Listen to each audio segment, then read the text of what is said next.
First year की physics है, chapter number 8 के न्यूमेरिकल्स हैं। न्यूमेरिकल नंबर 1 है, कहता है the wavelength of signal from a radio transmitter is 1500 metre. Radio transmitter से जो सिग्नल निकल रहे हैं उसमें उसकी वेवलेंथ जो है 1500 मीटर है और जो इसकी फ्रीक्वेंसी है एफ वो 200 किलो हर्ट्ज़ है। किलो को हर्ट्ज़ में करेंगे तो 10 की पावर 3 आ जाएगा या 1000 आ जाएगा। व्हाट इज़ द वेवलेंथ यानी लैम्डा क्या है फॉर अ ट्रांसमीटर उस ट्रांसमीटर के लिए operating eight 1000 kilo hertz. Hertz जब भी होगा ये फ्रीक्वेंसी होगी। पीछे उसने खुद फ्रीक्वेंसी कह दिया, यहाँ उसने बस ये कह दिया कि ऑपरेटिंग कर रहा है 1000 किलो हर्ट्ज़ पे।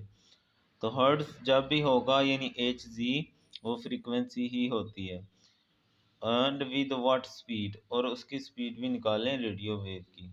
ठीक है जी। इस सवाल में हमें पहले हिस्से में उसने वेवलेंथ और फ्रीक्वेंसी दी है, दूसरे हिस्से में पूछ रहा है कि वेवलेंथ क्या होगी अगर फ्रीक्वेंसी इतनी हो, और साथ कह रहा है कि उसकी स्पीड यानी कि वी मालूम करें। ठीक है जी, तो हम शुरू करते हैं।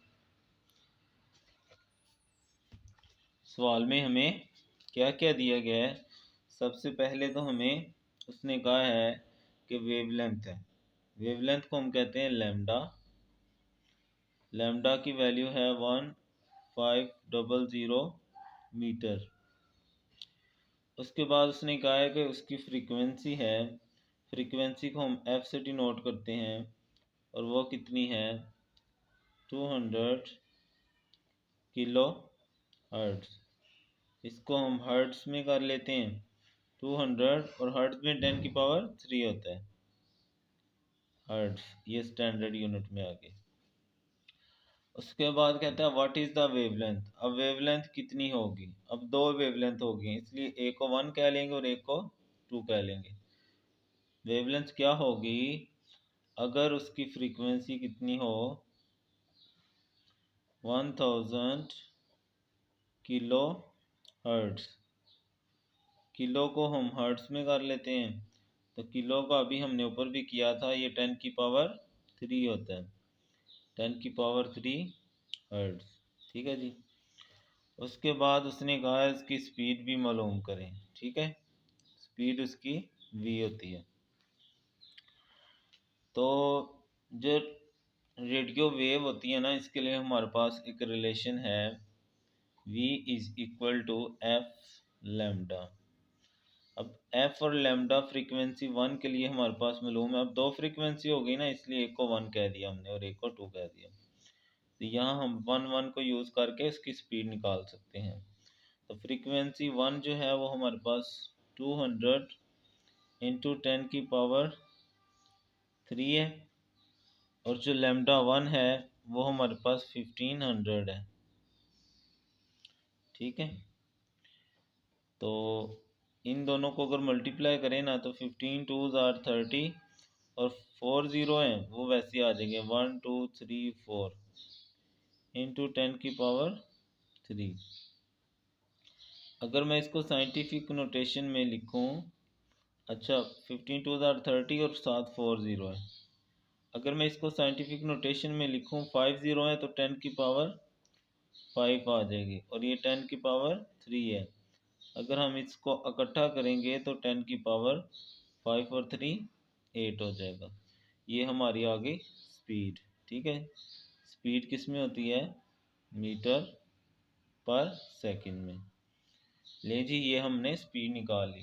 उसने हमें फ्रीक्वेंसी और वेवलेंथ दी थी, हमने सिंपली रिलेशन लगाया v is equal to F lambda और उसका आंसर निकाल दिया। ओके जी। उसके अलावा इसमें जो दूसरा पार्ट है उसमें हमने निकालनी थी वेवलेंथ। ठीक है, क्या निकालनी थी वेवलेंथ। उसके लिए हम यही रिलेशन निकालेंगे, यही यूज़ करेंगे v इज इक्वल टू, अब हम फ्रीक्वेंसी और वेवलेंथ 2 वाली की यूज़ करेंगे तो हमें 2 वाली फ्रीक्वेंसी चाहिए।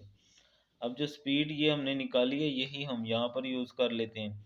स्पीड की जगह आ गया 3 इंटू 10 की पावर 8 और f2 की फ्रीक्वेंसी हमें दी हुई है 1000 इंटू 10 की पावर 3 लैम्डा टू हमने मालूम करना है।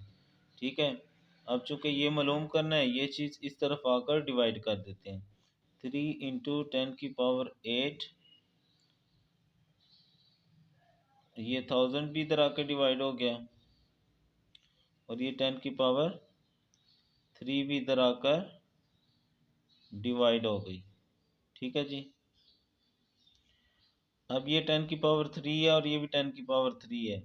अगर हम ये इसको टोटल करें तो 10⁻6 बनेगा और ऊपर वाली बेस सेम है, वो तो ऊपर जाके इसमें से 10⁻6 माइनस कर लेते हैं हम, लैम्डा टू।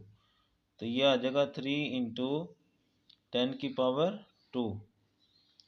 10⁻² 100 होता है। 100 को अगर हम 3 से मल्टीप्लाई करें तो 300 आ जाएगा और वेवलेंथ मीटर्स में होती है।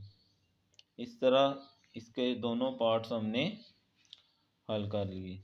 ओके जी, फिर देख लें, हमें फ्रीक्वेंसी और वेवलेंथ दी गई थी और दूसरे सेट में हमें वेवलेंथ मालूम करनी थी और फ्रीक्वेंसी दी गई है और साथ स्पीड मालूम करनी है। तो ये हमारे पास रिलेशन है v = f लैम्डा। तो फर्स्ट फ्रीक्वेंसी और वेवलेंथ हमें मालूम है, वो रिलेशन यूज़ करके हम स्पीड मालूम कर लेंगे और फिर सेकंड वाले में हम उस स्पीड की वैल्यू रख कर आंसर निकाल लेंगे।